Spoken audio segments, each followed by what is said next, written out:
है दोस्तों। तो अभी हम बात करने वाले हैं पम्बन ब्रिज के बारे में।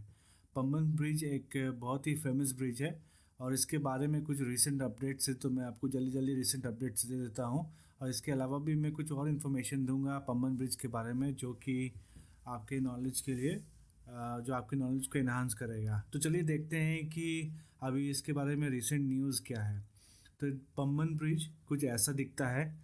यो ये जो ब्रिज है ये पुल के ऊपर बना हुआ है, ठीक है। और जो पम्बन ब्रिज है, जो ब्रिज के बारे में हम बात करने वाले हैं, ये रेलवे ब्रिज है, ठीक है। यहाँ से ट्रेन का मूवमेंट होता है। तो अभी चलते हैं आगे और देखते हैं कि क्या एक्चुअली में पूरा न्यूज़ है। तो अभी हम इसके लोकेशन और हिस्ट्री के बारे में बात करते हैं। तो ये पम्बन ब्रिज है कहाँ? ये स्टेट आता है तमिलनाडु में। ये पम्बन ब्रिज सिचुएटेड है तमिलनाडु में, ठीक है। ये स्टेट है तमिलनाडु। और जो ये डिस्ट्रिक्ट में आता है ये रामनाथपुरम में, ठीक है। अभी ये क्यों फेमस है? ये फेमस है क्योंकि ये इंडिया मेनलैंड को रामेश्वरम आइलैंड से जोड़ता है, ठीक है। और ये ब्रिज है, एक बहुत बड़ा ब्रिज है जो इंडियन मेनलैंड को रामेश्वरम से जोड़ता है। That's why it is very much famous. तो अभी हम इसके हिस्ट्री के बारे में जानते हैं, ठीक है। अगर इस ब्रिज की लंबाई के बारे में बात करें तो ये ब्रिज की लंबाई 2.6 किलोमीटर है। और इसको ब्रिज नंबर 346 के नाम से भी जाना जाता है, ठीक है, रेलवे रिकॉर्ड के अकॉर्डिंग। और इस ब्रिज को बनाने का सबसे पहला सजेशन 1870s में आया था, 1870 ईस्वी में। उस समय तो अंग्रेज़ों का शासन था इंडिया इंडिया में। अंग्रेज जब वो चाहते थे कि वो भारत से श्रीलंका तक अपना व्यापार करें, ठीक है। तो इंडिया से रामेश्वरम, चूँकि रामेश्वरम तो आइलैंड है, वहाँ तक जाने का कोई साधन नहीं था। तो उस समय ये कॉन्सेप्ट आया, ये आइडिया आया कि यहाँ पे एक ब्रिज बनाया जाए, ठीक है। तो ये ब्रिज बन के तैयार ही हुआ और ये लोगों के लिए खोला गया 24 फरवरी 1914 को, 1914 को। तो तब से लेके आज तक ये ब्रिज सर्विस में है, ठीक है। और अभी इसको 109 साल हो गया। तो 100 साल से भी ऊपर का ये ब्रिज है, अभी इसको 109 साल हो गया। और ये ब्रिज, इसको बनाने वाला जो इंजीनियर था वो जर्मनी का था, वो जर्मन इंजीनियर था, जर्मनी का। और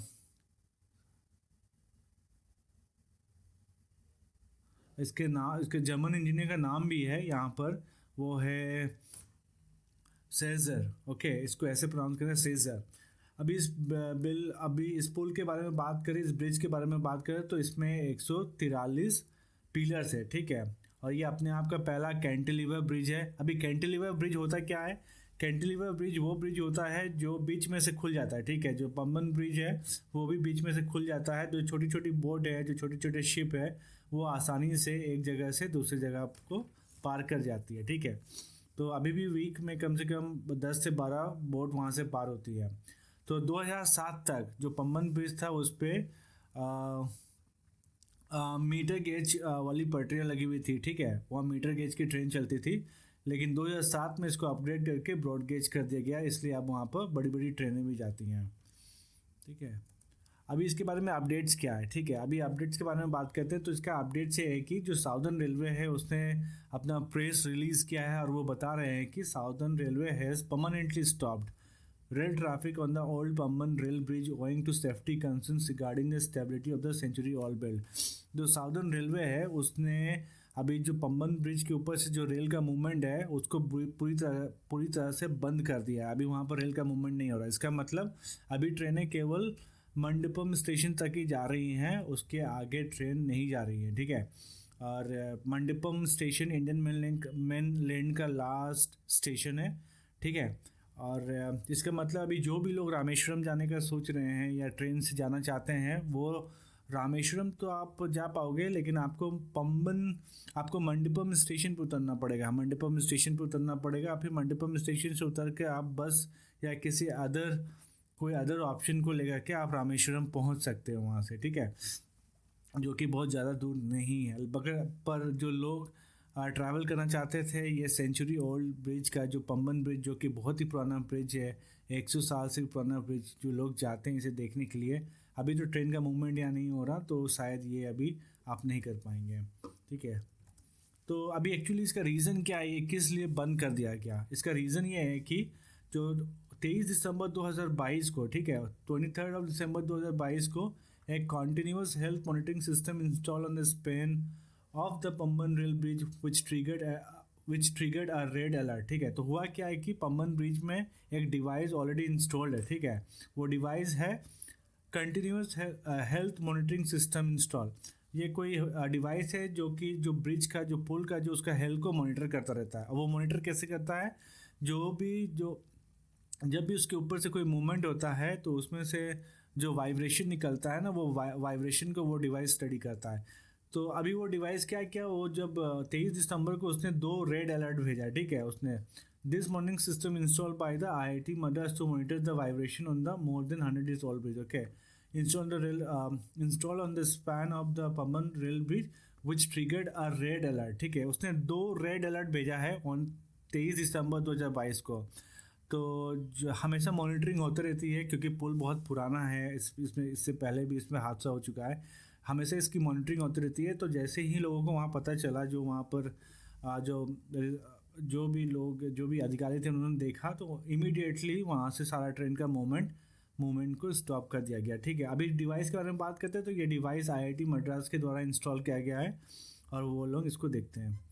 तो Once the red alert was triggered, immediately a team from IIT Madras studied the bridge। ठीक है, जैसे ही रेड अलर्ट डिक्लेयर्ड हुआ या जैसे ही रेड अलर्ट ट्रिगर्ड हुआ, वैसे ही IIM मद्रास के लोगों ने इसको तुरंत स्टडी किया, ब्रिज को तुरंत स्टडी किया। इसके अलावा भी जो रेलवे जोनल इंस्पेक्शन टीम है, जो वहाँ के अधिकारी लोग हैं, जो सीनियर अधिकारी लोग हैं, ठीक है, उन लोगों ने भी ब्रिज का इंस्पेक्शन किया। इसके अलावा भी रेलवे में एक डिपार्टमेंट है, research design and standard organisation RDSO, कि वो भी पुल को देख रेख करता है। तो उससे भी कंसल्टेंट किया गया जो कि लखनऊ में है। तो इसमें लिखा है the research design and standard organisation RDSO of Indian railways in Lucknow was consulted. तो उनसे भी कंसल्ट किया गया है। किनसे?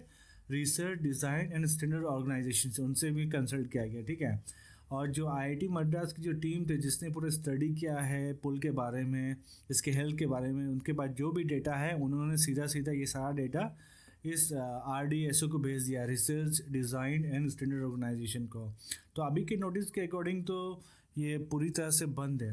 ये देखो स्क्रीनशॉट है कुछ न्यूज़पेपर का, उसमें लिख रहे हैं कि railway traffic in old Pamban bridge permanently stopped while the new permanent rail bridge likely to be ready by July।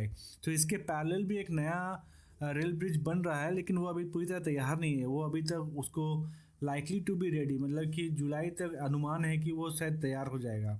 Okay, we have plan to short terminate train at Mandapam railway station. यानी जो भी train Rameswaram को जानी है वो रामेश्वरम नहीं जाएंगे, लेकिन वो मंडपम तक ही जाएंगे। तो आप मंडपम से, अगर जो भी लोग मंडपम से रामेश्वरम जाना चाहते हो वो मंडपम पे उतर सकते हैं, क्योंकि वहाँ से रामेश्वरम बहुत ज़्यादा दूर नहीं है। और ये Madurai division railway manager P Anand का स्टेटमेंट है, उन्होंने ये स्टेटमेंट दिया है। ठीक है ये देख लो आप, दो हिंदू का है ये स्टेटमेंट। सो उसी तरह की स्क्रीनशॉट ये भी है, train cancel partially after Pamban rail bridge sensors and red alert. जो रेड अलर्ट के मैंने बारे में आपको बताया। ठीक है, reports from sensors on Pamban railway bridge stops train services in Tamil Nadu. तो Pamban railway bridge stops train services, ठीक है, तमिलनाडु। तो ये कुछ स्क्रीनशॉट से जो बता रहे हैं। ठीक है, अब इससे कंक्लूजन क्या है? तो अभी जो रेलवे बोर्ड है ना, जो वहाँ साउदर्न रेलवे बोर्ड है, जो साउदर्न रेलवे बोर्ड है, उन्होंने डिसाइड किया है कि अभी जो ट्रेन है वो केवल मंडपम तक ही जाएगी। ठीक है, ये जो मैंने बताया यहाँ पर, अभी उससे ट्रेन आगे नहीं जाएगी। और इसके अलावा उन्होंने कुछ हेल्पलाइन नंबर है, ये हेल्पलाइन नंबर है, अगर आपको किसी को कांटेक्ट करना है तो आप इस हेल्पलाइन नंबर में भी कांटेक्ट कर सकते हो। तो यही एक अपडेट था जो मेरे को लगा कि बताना चाहिए। उम्मीद करता हूँ आपको ये अच्छा लगा होगा। अगर आपको ये पसंद आया तो इसको लाइक कर देना, सब्सक्राइब कर देना और मेरे चैनल को सब्सक्राइब कर देना।